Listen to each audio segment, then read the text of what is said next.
Hi, Dad. How are you? Jack, we need to talk. I'm dying.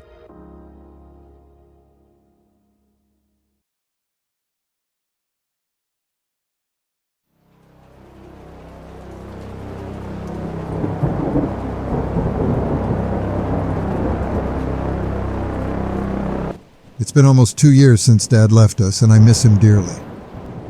Shortly after came that letter with the news I had been dreading. Throat cancer. I remember this day like it was yesterday. The day that turned my world upside down. The words hit me like a ton of bricks.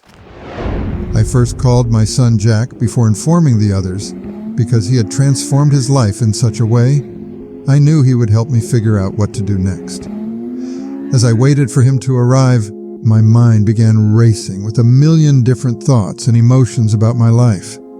I started to think about all the things I regretted, about all the things I wished I had done differently, about my whole experience on Earth.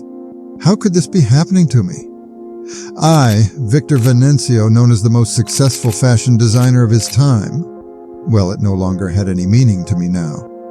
The most important thing was my health and family. Jack finally arrived. I could see the concern in his eyes. The letter was a shock, but what I like about him is that he never gives up. Dad, forget about what you said on the phone. You will live. You have to keep the faith, and here's what you gonna do.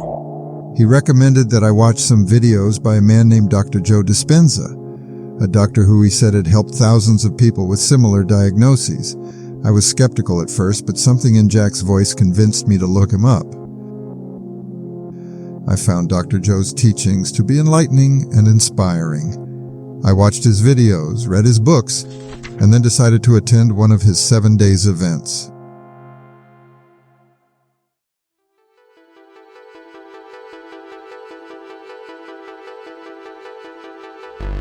There I learned about healing in a way I had never imagined. I learned all about the mind-body connection, the power of the mind, and how our thoughts and emotions can affect our health.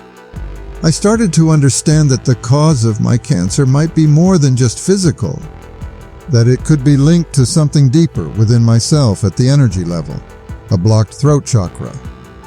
Then it suddenly hit me. It all made sense. I had suppressed so many things, but the biggest of it all, a secret that had been eating at me since I was a child. A secret that I had never mentioned to anyone before, not even my family. It was time to face it.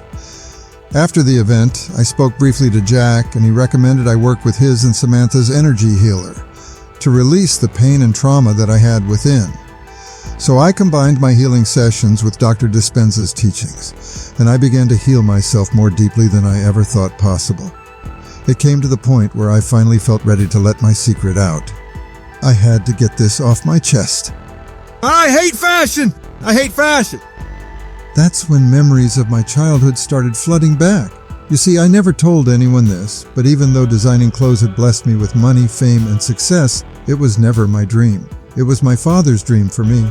The truth is, I've always wanted to be a painter. So close yet so far. Dad grew up in poverty and wanted his children to never suffer the same way he did. In doing so, he transferred his fears and pain onto me. The emotional damage was done. One day, he brought a mysterious package home after work. Inside it was a blue shirt, and it quickly became his favorite shirt to wear. I didn't understand why at the time, but when we went from living in this house to this house, then this villa within 2 years, he admitted that the shirt had played a massive part. It was only after his passing that Jack told me all about it. They had made a deal to don't say a word until then. And by the way, that painting of Dad wearing the blue shirt that Jack found in the basement and spoke about in his video, remember? Since there was a portrait of a young grandpa in it. Well, it was my painting that I had gifted to Dad. So in the end, he pushed me towards a career in fashion just like him.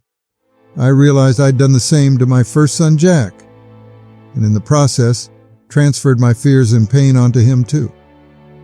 I had buried this painful secret deep inside me. I had convinced myself that I was happy with my life, but while facing the possibility of death, I realized that I had been living a lie. And that's when things started to change for me. Something inside me began to shift, and I knew it wasn't too late to change. I started to paint again and began to feel a sense of clarity, peace, and purpose that I'd never experienced before. And then back to today, a year after attending my first Dr. Joe's event, here I am back again, but this time on stage to share my reflections on life and the lessons I have learned.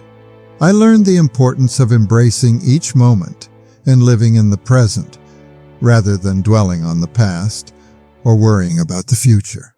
Pursue your passions and do what makes you happy, rather than what would make other people happy.